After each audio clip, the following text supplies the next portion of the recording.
Okay, so I've gotten some feedback from the district attorney of Ellis County.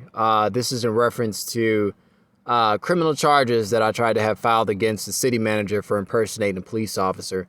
I want to be very clear in my intentions in all this and the reasoning as to why I wanted to go as far as to bringing or having criminal charges filed against the city manager. My whole sole purpose of having my channel and showing all the videos that I show and evidences is to expose that law enforcement, city officials, first responders, etc., are involved in organized stalking and harassment and intentional provocation of innocent American citizens, okay? This is something that is happening globally. It's not just something that's local to this country. It's happening all over the world to certain individuals that they deem as social misfits or dissidents or people that are against the government in some capacity. This is what they do to individuals. They send out agent provocateurs to stalk and harass the target to get a reaction that would warrant law enforcement involvement or that would cause the targeted person to be locked up in a mental facility, okay? So they track the target 24 hours a day, 7 days a week. When a target shows up to certain areas, locations, or communities, certain people that are in the know as to what's going on with this type of activity, they are alerted. And then you have people that are dispatched out to the target for the sole purpose of provocation. They do vehicular stalking. They'll sabotage your property. They do home invasions. The list goes on and on. So my whole sole purpose is to expose that Brooks Williams, who is the city manager, chaplain, and also first responder. So he holds 3 job titles in that city. My sole purpose was to expose that he was involved in organized stalking and harassment. I believe that Brooks Williams was alerted that I was in Ferris, Texas that day, which is a place I had never been to prior to having this encounter with him. And he was alerted that I was there, and he solely had an encounter, purposefully had an encounter with me for the sole purpose of provocation and harassment. This individual had his hands all in my face. I didn't have my video recorder trained on his person at the time because I was kind of, how can I explain it? I didn't think that much of a big deal of the encounter initially. I thought it was going to be just like a regular, cop encounter or whatever. And it happened so fast. It's like I didn't have time to really just turn the camera to show the type of shenanigans that these people will pull. So he got real close to my personal space and had his hands all in my face and stuff like that. And he blocked my vehicle off with his city vehicle, which at the time I didn't know was a city vehicle. I thought it was a cop vehicle because he had on red and blue emergency lights, blocking my vehicle off. So automatically I assumed like, hey, this is another police encounter. And I addressed Brooks Williams as an officer. I said, hey, what's up, officer? And he never corrected me. So the whole point in filing charges against this individual or having charges brought up against this individual is to expose organized stalking and harassment, okay? So I was told by a knowledgeable individual, I'm not going to say his name out of respect for his privacy. He is a YouTuber. He mentioned that I should make a report with the Texas Rangers or the Texas State Troopers, which is pretty much the same thing, in reference to Brooks Williams impersonating a police officer. And I did that. Lieutenant Odom finally got back to me, and he referred it to the Ellis County District Attorney's Office, I believe is what it is. So Mr. Norris, who is the DA, I think he's either assistant DA or the actual DA there, he contacted me and reached out to me to talk further about my claims of Mr. Brooks Williams impersonating a police officer. So I recorded the conversation between myself and Mr. Norris, and that's what I'm going to display in this video. And so, yeah, I just want you guys to listen. Again, I'm trying to expose Brooks Williams involved in organized stalking and harassment. In the report that I got from the Ferris Police Department in reference to Brooks Williams' encounter with me, it was said in the report that Brooks Williams had gotten off work at the city and was on his way home, okay? There's a video that I've posted, for those of you that are avid viewers on my channel, there's a video that I've posted of an encounter with law enforcement where one of the officers had mentioned that I was in what's considered the hood part, quote unquote hood part of Ferris, Texas, okay? So it's kind of like a shadier part of town and what have you. I had no idea this. Again, this was my first time coming to Ferris. I'm not familiar with the area. So in the report, when it was said that Brooks Williams was on his way home, keep in mind, this dude has 3 positions within the city, okay? He's a city manager, he's a first responder, and he's also a chaplain. So obviously his pay grade is pretty high. I'm pretty sure he gets, 3 paychecks probably? So there's no way that Mr. Brooks Williams has a home in the hood. But in the report, it was said that he was on his way home. So you mean to tell me Mr. Brooks Williams went out of his way to go through the hood to get to his house, which is not in the hood, I'm sure? Okay? I even addressed that. I asked that question to the district attorney, Mr. Norris. Okay? I asked him about that. And he told me that it has no bearing on the criminal accusations that I'm bringing up against Mr. Brooks. But I think that's very relevant. And Mr. Norris, the DA, went on to say that, oh, well, I know where you're going with this. Because obviously, Mr. Norris has been given knowledge of my YouTube video. So he sees all the police encounters that I have and is well aware of this organized stalking and harassment that's being committed against innocent American citizens, okay? He's very well aware of that harassment. So he was very careful in his explanation and the verbiage that he was using. He said that he knew where I was going with that, but he assured me that Mr. Brooks Williams was just trying to check my welfare or what have you, okay?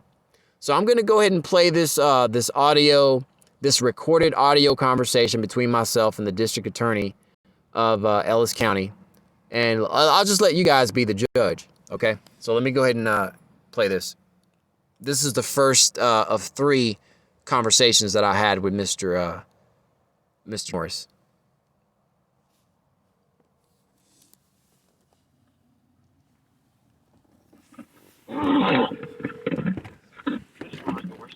Hi, Mr. Norris. This is Anthony. I left you a message. Anthony, you got a last name, so I know who I'm talking to. Do I have to give a last name to make a complaint, or? Well, here's the deal. Yeah, you do, because I don't know who I'm talking to. Gotcha. See what I'm saying? I gotta have an idea of who I'm speaking with. Okay, sure. My last name is Ochuko. OCHUKO.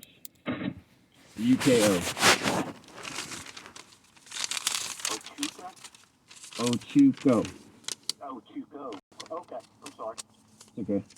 Well, listen, number one, for whatever you're about to explain to me, there's not going to be any retribution. I can assure you of this.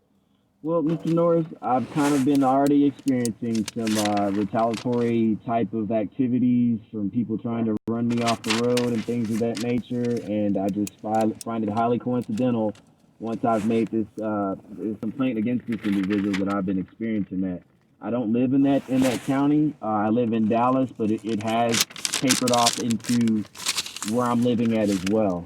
So that's why I'm kind of leery about, giving. Well, here's the deal. All right, let me stop right there real quick. So yes, I'm already a victim of organized stalking and harassment. Okay, so my harassment and people being meddlesome and encountering me for the sole purpose of provocation, it's already been going on. But I will tell you this, now that I've been looking into these police encounters that I've been having, where these police officers are saying that they so-called got a call, quote unquote, I've actually been submitting open records requests for body cams and police reports to find out exactly if that's the truth, okay?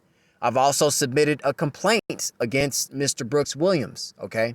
I've not complained against any officer as of yet. I'm still awaiting with other police departments. I'm still awaiting my open records request to be fulfilled before I go further in filing any complaints. But just one second.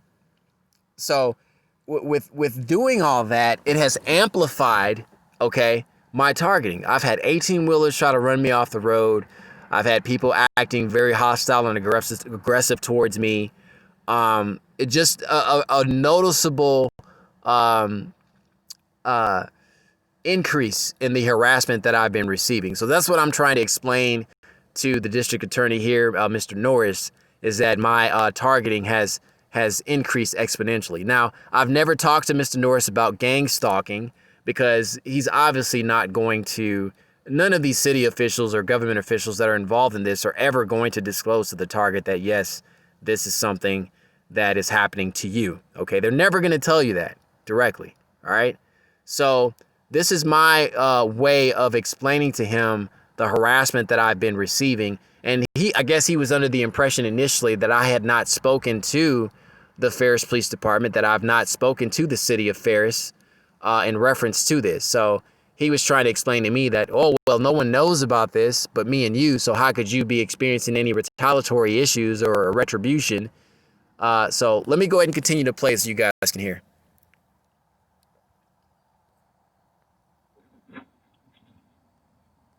Highly coincidental activities. Number one, for whatever you're about to explain to me, there's not going to be any retribution. I can assure you of this. Well, Mr. Norris, I've kind of been already experiencing some retaliatory type of activities from people trying to run me off the road and things of that nature, and I just find it highly coincidental once I've made this complaint against this individual that I've been experiencing that.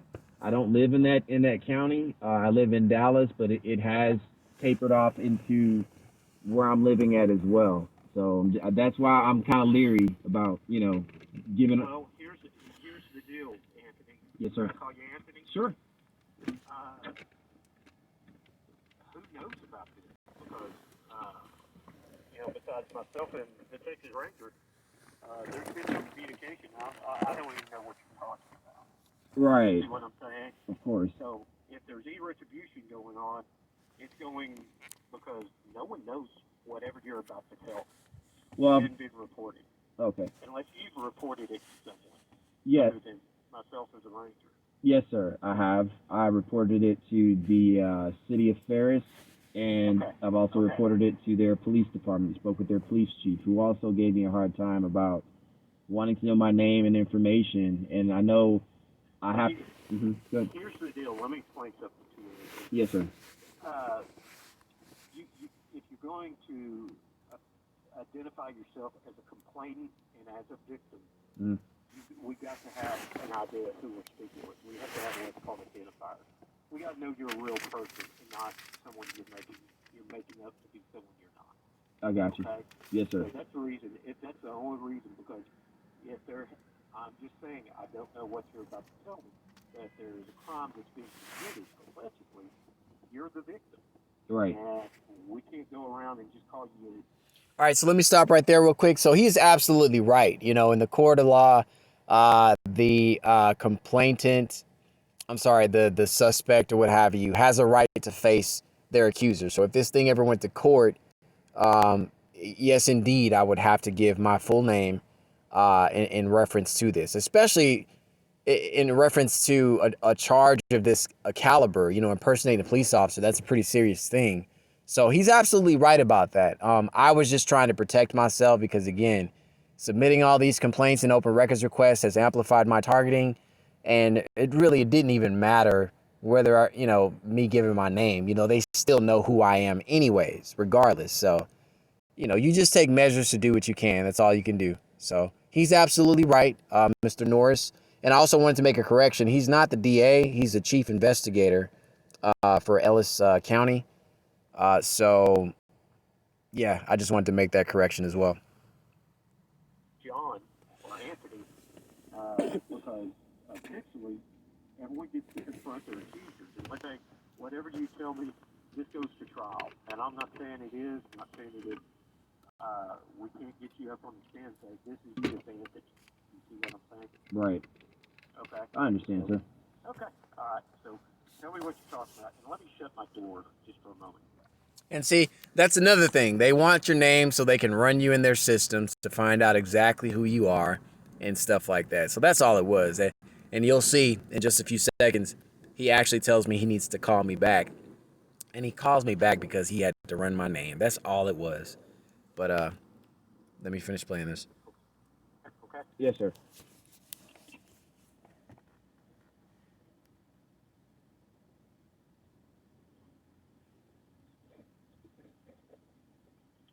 Matter of fact, Anthony, let me call you right back. Give me 5 minutes, okay? Yes, sir. All right. Okay, bye. All right, so on the second phone call, that's where I give him more detail as to what happened during my encounter with Mr. Brooks and all of that. So this is the second phone call. Hello? Anthony, sorry about that. Not phone call. He called me back. So We're one of the issues we're having this morning is phone issues. Okay. I didn't mean to hang up on you. That's okay. So you didn't hear, where did we leave off? Where did you cut off? I didn't hear any of it. Oh, okay. So, yeah, I was parked by 715 North Main. It was kind of like on the side of the road. And I was approached by Brooks Williams. I didn't know who he was at the time. okay, so let me clarify on that. It wasn't the side of a road. It was like I wasn't on private property. It was like a hidden part of, how can I even explain it? So there's like a warehouse that shut down back that way, okay? But I wasn't on that property at all. I wasn't on private property. I was on like a graveled type road parked to the side, and it was covered with grass.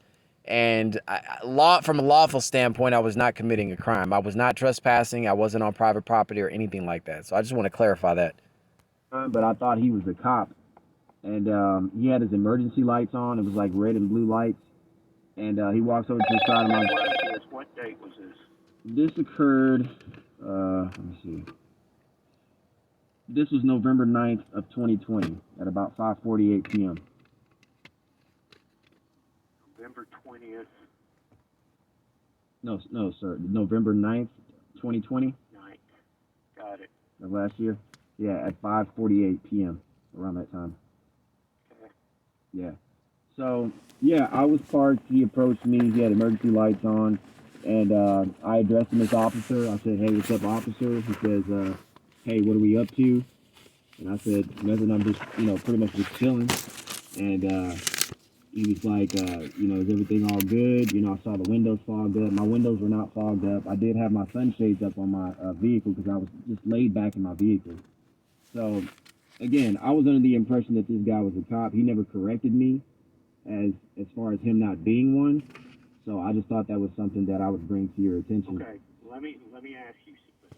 Yeah. Okay, because you said a lot of stuff in a very short period of time that I have a lot of questions about. Sure.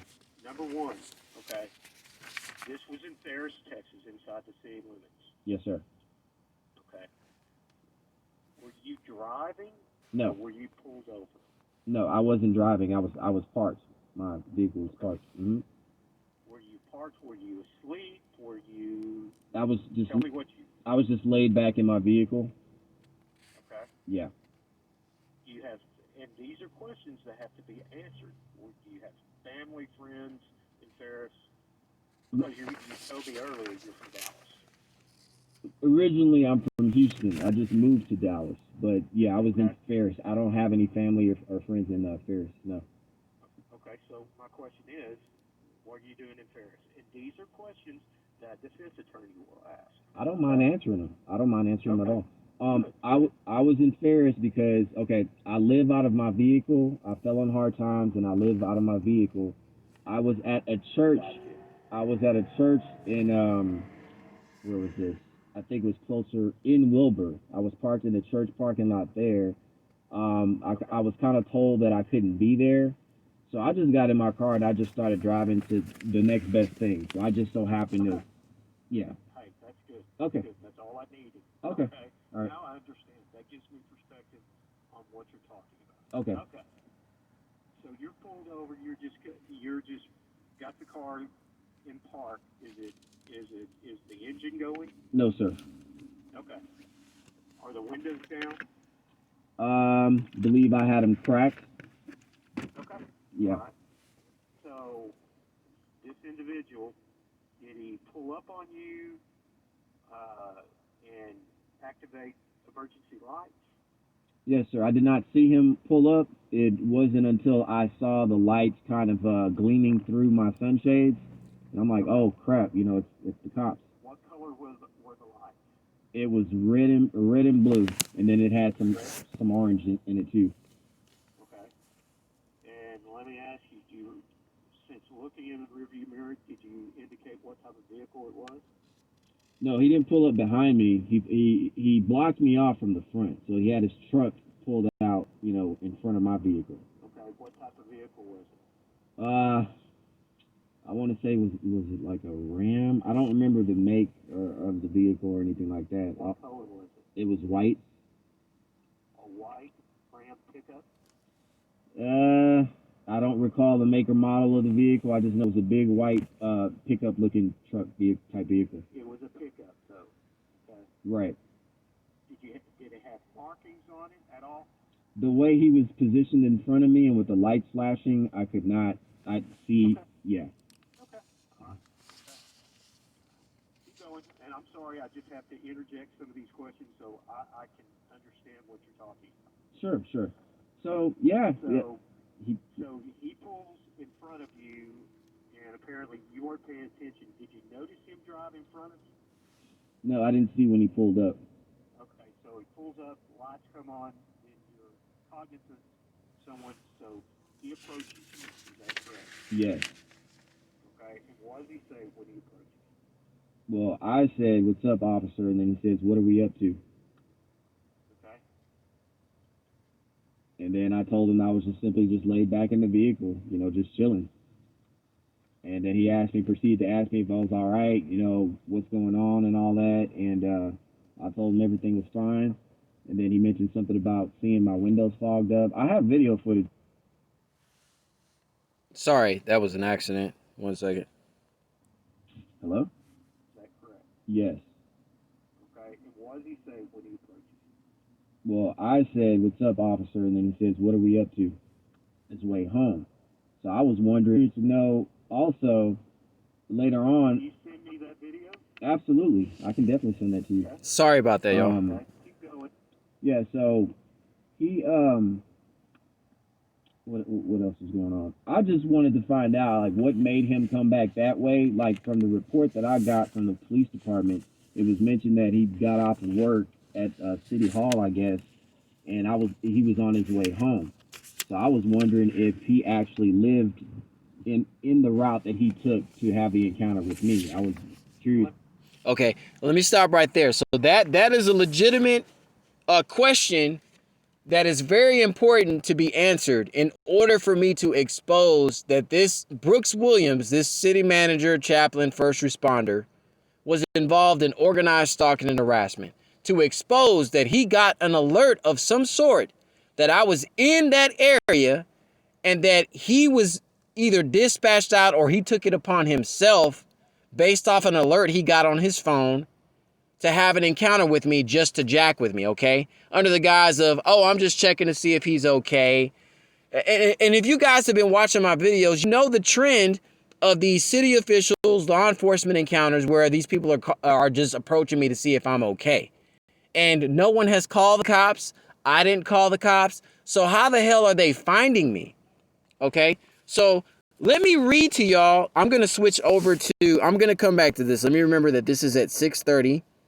The time that I've stopped at on this audio recording.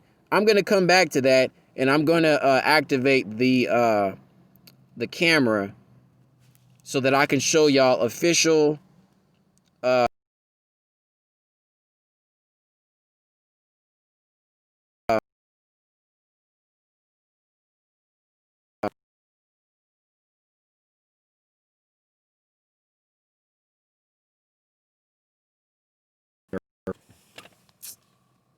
oh, what is going on? I hope this thing